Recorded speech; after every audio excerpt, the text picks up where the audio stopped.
Hey guys, today we're gonna be trying this new drink. It's not really new, but a Starbucks barista recommended it, but I didn't get it yesterday because I wanted to get my new usual. I've been recently getting the white mocha with raspberry. I used to get vanilla all the time as a latte, but now I've been changing it. I'm just obsessed with white mocha and raspberry. And what's funny too is the barista said everyone's obsessed with that lately. I'm oh, thank goodness I'm not alone. But the barista really likes a vanilla bean with raspberry. Apparently tastes like cotton candy. We're gonna find out. I also got a butter croissant. I'm kind of hungry, and I thought we would talk about a topic that I kind of feel I've been hiding a secret on the channel, because I don't know, people think when I really like someone I give it my all, but I don't know, there's more to it. So keep watching. But I kind of wanted to talk about it because yeah, it's kind of an interesting perspective that people would have never guessed with me. Basically I overthink a lot, and for example today I was debating on trying Dairy Queen's new mint brownie blizzard, but I don't remember if I did a review on it before because I don't want to do a repeat. And so I was overthinking it because I'm actually at Dairy Queen, but I decided to opt out because I was what if I did it? So my brain just always overthinks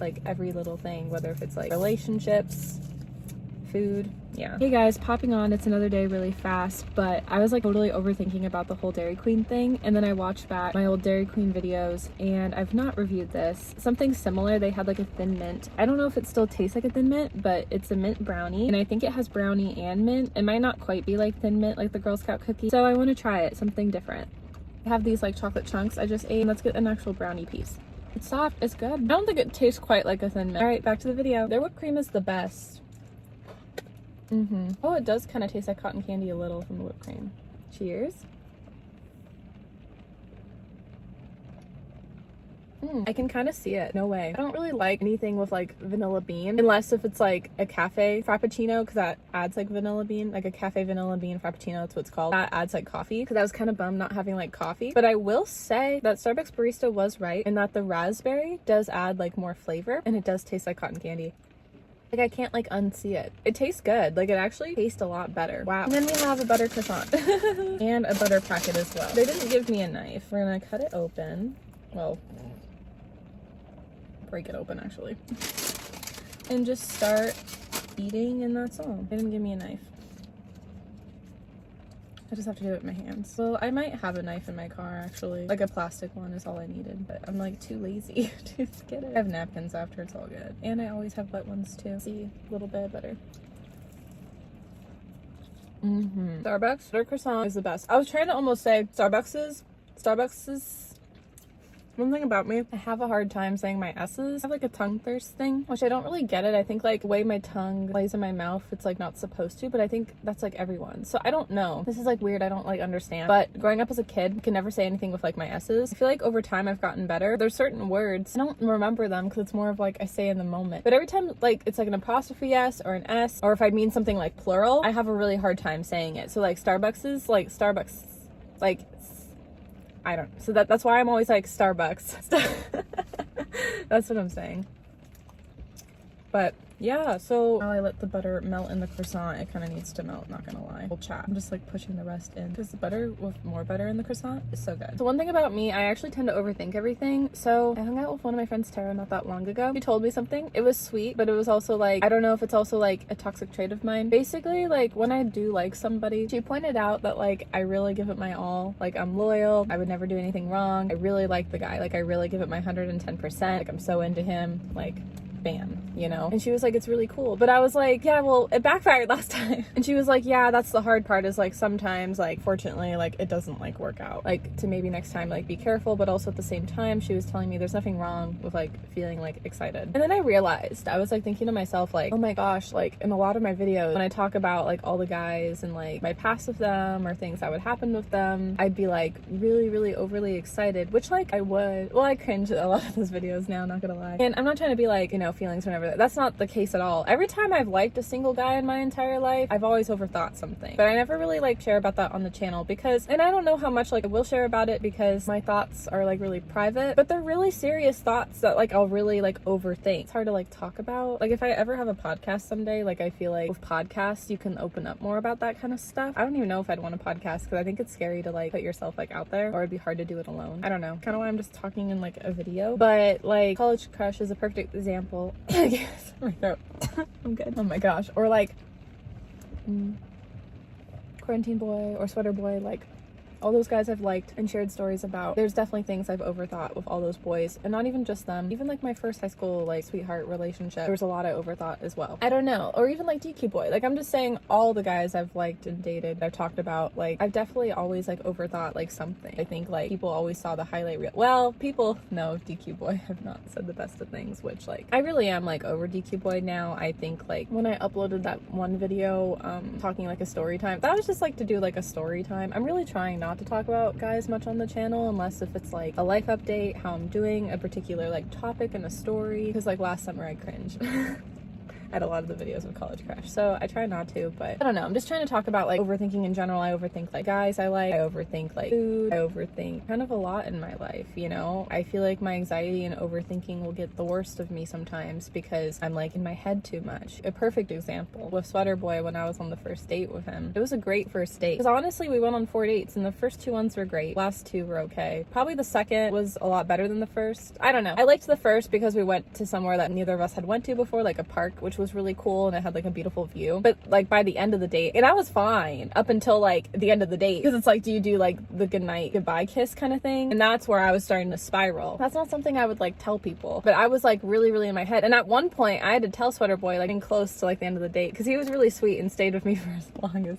I was overthinking. And so I told him, you're just gonna have to make a move because that's how I'm gonna get out of my head. And that's like what happened. He made the move because I was just like so in my head. I was so unsure if I wanted to kiss him. I was so unsure if I felt a physical connection. Am I still like into someone else? Like I was just so like in my head, and like it's nerve-wracking to put yourself out there and get to know somebody new again. But then after we kissed and after I had time to think on it, it was sweet and I liked it. And that's why the second date like went better. You know, like the day after that first date, I called up one of my girls, Shuin, one of my college besties, ride or die, love her so much. She helped me get through the whole like Sweater Boy situation, y'all, like seriously, because well, Tara did too, like Illy for life. I love those girls. When I was talking to Shuin on the phone, I literally was like, I don't know if I like him or not. I was like, I don't get it. Like I do, but I'm also like, I don't know. Like I was just really unsure. Like a part of me was very 50-50. And she was like, Melanie, you don't know this guy well. Like just get to know him. Like you're getting in your head. Like take your time, get to know him. Let your thoughts like sizzle, see. Because I was starting to like overthink, like if I really liked this guy or not. And that's like the real tea with like Sweater Boy. I was like, I don't know. Do I actually really like him or not? I think once I got out of my head and also got proper sleep,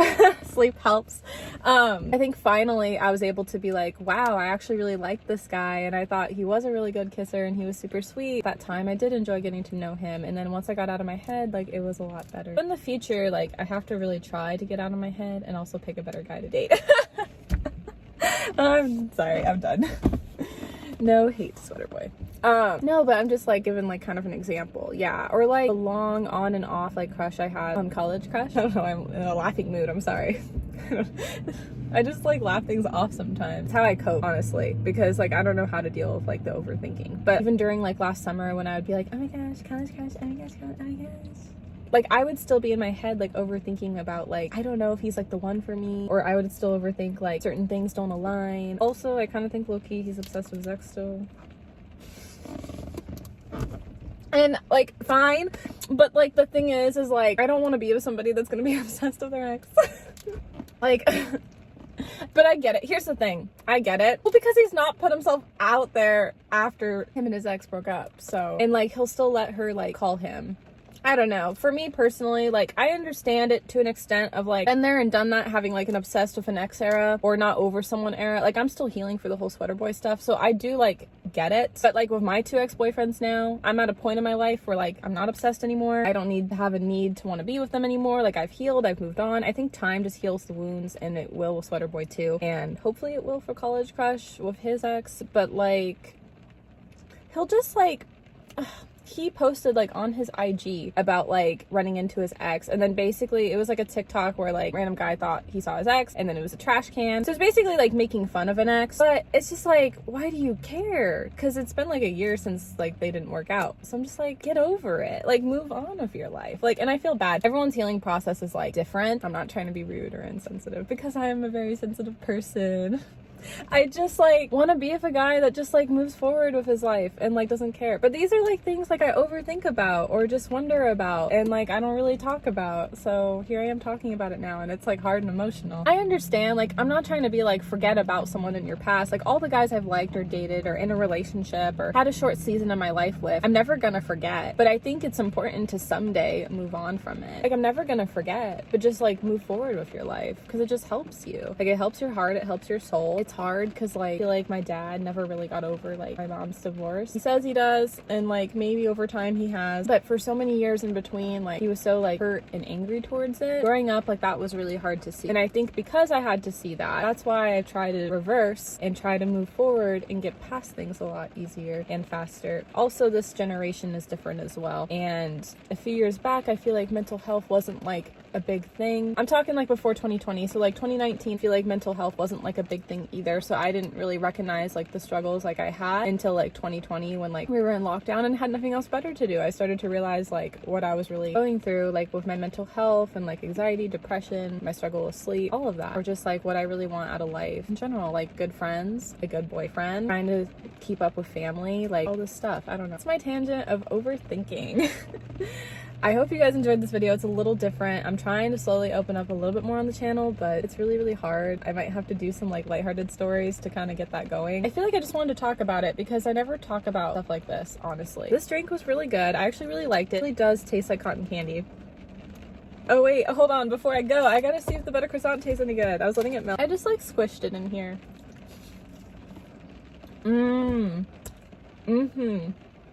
So good. Okay, bye.